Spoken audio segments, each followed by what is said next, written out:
Greetings, viewers and subscribers. You are still on BVI Channel 1, where we tell you nothing but undiluted truth.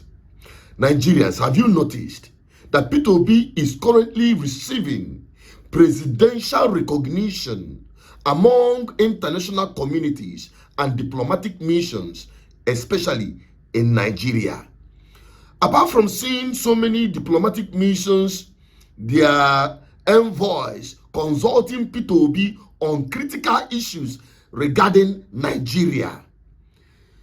Honestly, recently, just about yesterday, he had a conversation taking questions from the European Parliament.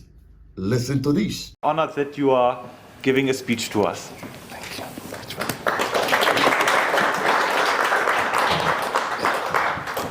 Thank you, Mr. President. Thank you, MEPs. Well, I don't know.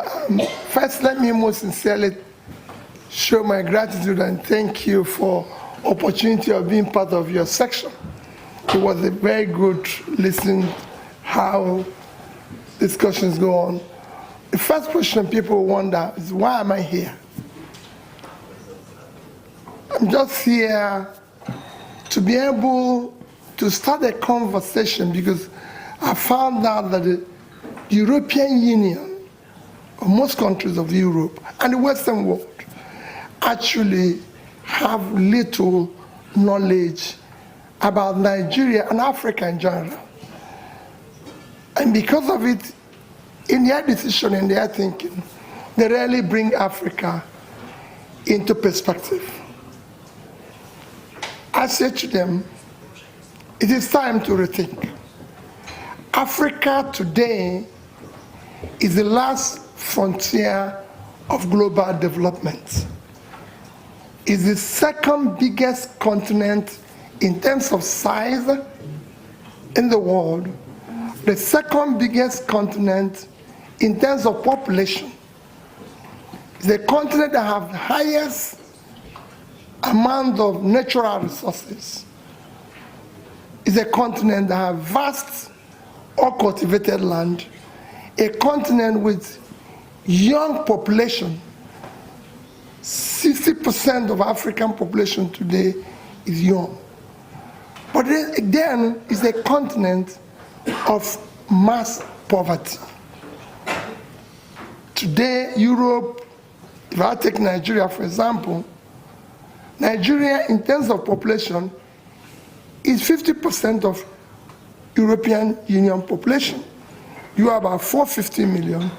We are over 240 million. So we over have 50% of your population.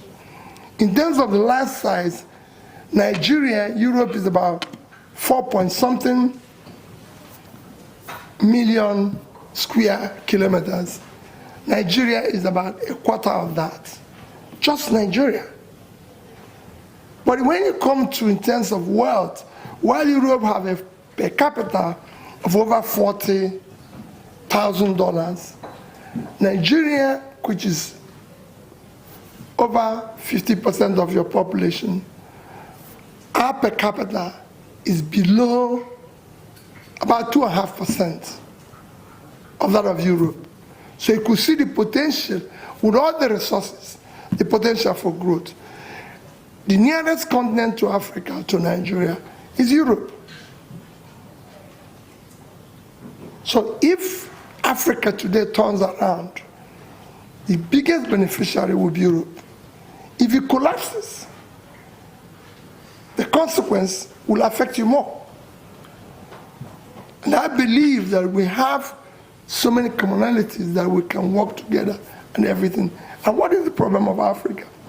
The problem of Africa remains leadership. To have a political leadership that is competent,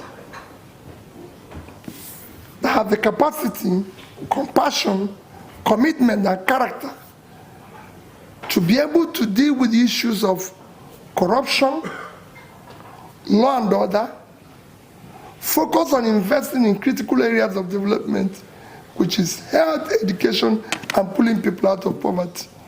It was discussed here that we have issue of killings, which again, people can say is genocide, people can say is Muslim versus Christians and everything. Are there killings? Are there criminality? Are there kidnapping? Yes. But we have to look at the issues that are driving this. When you have a huge population, for example, Nigeria have over 100 million people living in multidimensional poverty. You have millions of out-of-school children, or those who didn't even go to school at all. With mass poverty and mass uneducated people, you have room for easy recruitment for all forms of criminality, which is what is now driving us of killings that we need to deal with. And now we're moving around, I'm moving around and saying, we need support. We need you to help us to overcome this and be able to create a clear developing environment that will also benefit you, because it's a huge market for you. It's a huge advantage in terms of resources and everything if Africa, especially Nigeria, is doing well. It's the most populous country in Africa. It's about 1/6 of African population is Nigeria. And it has all it takes to be a huge market that Europe, just like Africa, can have. And to turn around Africa, you must turn around Nigeria. Because it's a country that will drive the rest of Africa. To develop Africa, which will benefit you, you must start from Nigeria.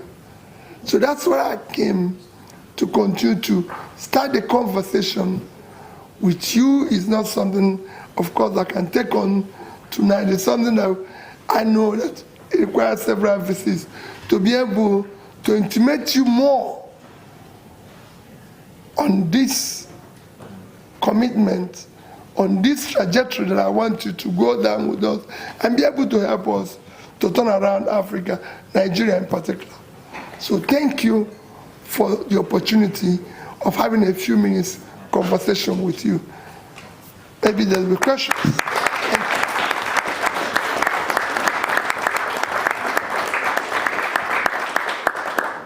Thank you very much. I have a question, because after that we will also have a discussion about...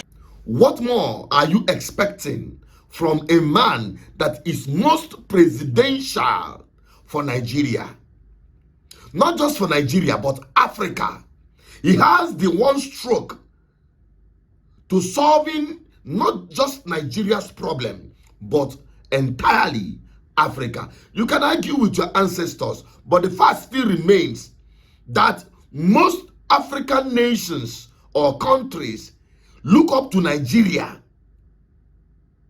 for everything, for almost everything. And that's why they call Nigeria giant of Africa. But unfortunately, why Africa seems to be nosediving with double quick match is as a result of what they have learned from Nigerian political rulers. Over the years, impunity, corruption, and bad governance had become the order of the day. No wonder Africa is nosediving. We are all out there fighting each other. Whereas those who are our real problem, who are your political rulers, not leaders, have made our lives miserable. It seems there is something these European countries, their diplomatic missions are seeing we are yet to see. It seems they know something that is about to unveil in 2027. But one thing is guaranteed and sure: Peter Obi is coming come 2027.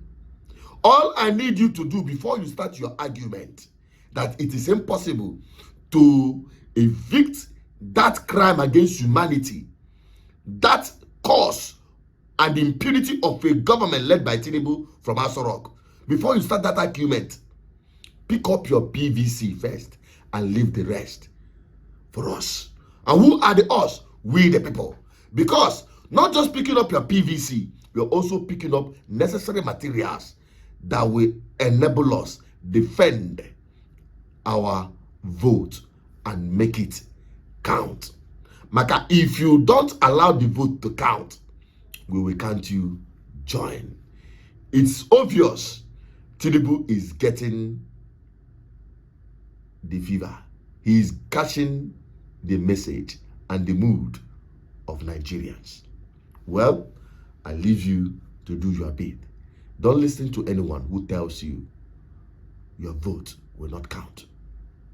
My name is Asuchelot Peters, your advocate for good governance. Help me share this video to everyone. It needs to be going viral. Bye-bye for now.